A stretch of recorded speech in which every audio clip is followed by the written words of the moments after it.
Apa sebenarnya paham radikalisme ini? Definisi ini sering kali diperdebatkan.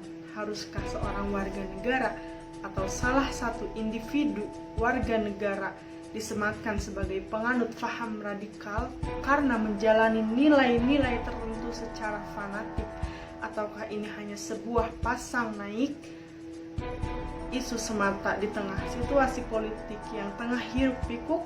Saya Wulan Nur Hikmah dari kelas PAI 1G akan membahas tentang mahasiswa anti radikalisme.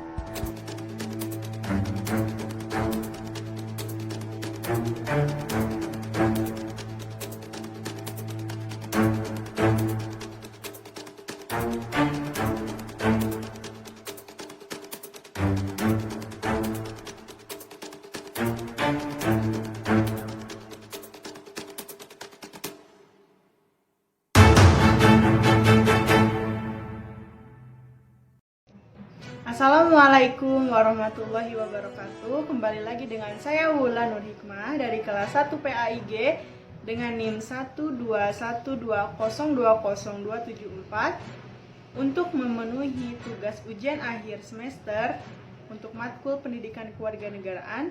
Di sini saya akan membahas tentang mahasiswa anti radikalisme. Yang pertama saya akan bahas adalah pengertian dari radikalisme itu sendiri, di mana radikalisme menurut Kamus Besar Bahasa Indonesia adalah aliran atau paham radikal dalam bidang politik, di mana aliran atau paham tersebut menginginkan perubahan atau pembaharuan sosial dan politik melalui jalan kekerasan secara sikap radikal dalam politik. Adapun menurut ahli radikalisme, menurut Dawinsa, definisi radikalisme adalah sikap dari jiwa yang membawa kepada tindakan yang bertujuan melemahkan dan mengubah tatanan kemapanan dan menggantinya dengan gagasan baru. Menurut Horace M. Kallen, radikalisme memiliki kekayaan yang kuat akan kebenaran ideologi atau program yang mereka bawa. Dalam gerakan sosial, kaum radikal memperjuangkan keyakinan yang mereka anut. Gerakan radikalisme sesungguhnya bukan sebuah gerakan yang muncul begitu saja, tetapi memiliki latar belakang yang sekaligus menjadi faktor pendorong munculnya gerakan radikalisme. Faktor pendorong munculnya gerakan radikalisme itu memiliki berbagai macam. Munculnya radikalisme diperkirakan pada abad ke-18 yang digunakan oleh gerakan pendukung radikal. Dalam sejarah, gerakan radikalisme untuk pertama kali muncul di Britania Raya atau Inggris Raya. Radikalisme saat ini menjadi polemik yang dinilai sebagai ancaman nyata bagi Negara Kesatuan Republik Indonesia. Pancasila sebagai pegangan hidup bangsa Indonesia yang kini mulai terkikis seiring pesatnya perkembangan teknologi dan kuatnya arus informasi di era globalisasi saat ini. Jika nilai-nilai Pancasila diserap baik oleh bangsa Indonesia, maka kita sebagai bangsa Indonesia tidak perlu takut terhadap paham-paham radikalisme. Sebab Pancasila mengandung nilai-nilai luhur yang sangat tinggi, yang bersifat fleksibel terhadap perkembangan zaman, namun tetap memiliki ciri khas tersendiri. Kita sebagai umat beragama Islam mengetahui bahwasanya Islam sangat melarang dan sangat tidak memperbolehkan radikalisme. Karena bisa kita lihat, Islam sendiri berarti selamat, aman, dan damai. Islam tidak memperkenankan kekerasan sebagai metode menyelesaikan masalah. Islam menganjurkan agar kita mengajak kepada kebaikan, kepada kebijakan, nasihat-nasihat yang baik, dan berdialog dengan santun. Radikalisme, apalagi terorisme, hanya akan membuat Islam jauh dari watak aslinya sebagai rahmat dan bisa membuat kehilangan tujuannya yang hakiki. Tidak dapat dipungkiri, kita sebagai pemuda, terutama kita sebagai mahasiswa, dinilai sangat penting dalam mencegah pemahaman paham radikal. Selain itu, kita sebagai mahasiswa dianggap sebagai kaum intelektual oleh masyarakat dan mampu memberikan contoh terbaik bagi mereka.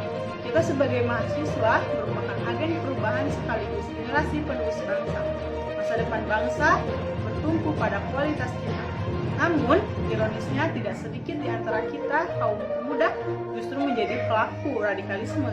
Serangkaian aksi terorisme dan radikalisme mulai dari bom Bali, bom gereja Kepunton, hingga aksi penembakan pos polisi Singasaren melibatkan para pemuda.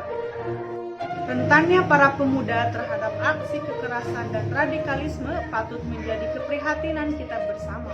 Banyak faktor yang menyebabkan para pemuda terseret ke dalam tindakan radikalisme, mulai dari kemiskinan, kurangnya pendidikan agama yang damai, gencarnya infiltrasi kelompok radikal, lemahnya semangat kebangsaan, kurangnya pendidikan kewarganegaraan, kurangnya keteladanan, dan tergerusnya nilai kearifan lokal oleh arus modernisasi negatif. Apapun faktor yang melatar belakangi, adalah tugas kita bersama untuk membentengi diri dari radikalisme. Adapun upaya yang bisa kita lakukan, yang pertama itu memperkuat pendidikan kewarganegaraan dengan menanamkan pemahaman yang mendalam terhadap 4 pilar kebangsaan, yaitu Pancasila, Undang-Undang Dasar 1945, Negara Kesatuan Republik Indonesia, dan Bhinneka Tunggal Ika. Yang kedua, ada mengarahkan pada beragam aktivitas yang berkualitas, baik di bidang akademisasi, sosial, keagamaan, seni budaya, maupun olahraga. Dan yang ketiga, mendalami pemahaman agama yang damai dan toleran, sehingga tidak terpengaruh oleh pemahaman yang menyimpang.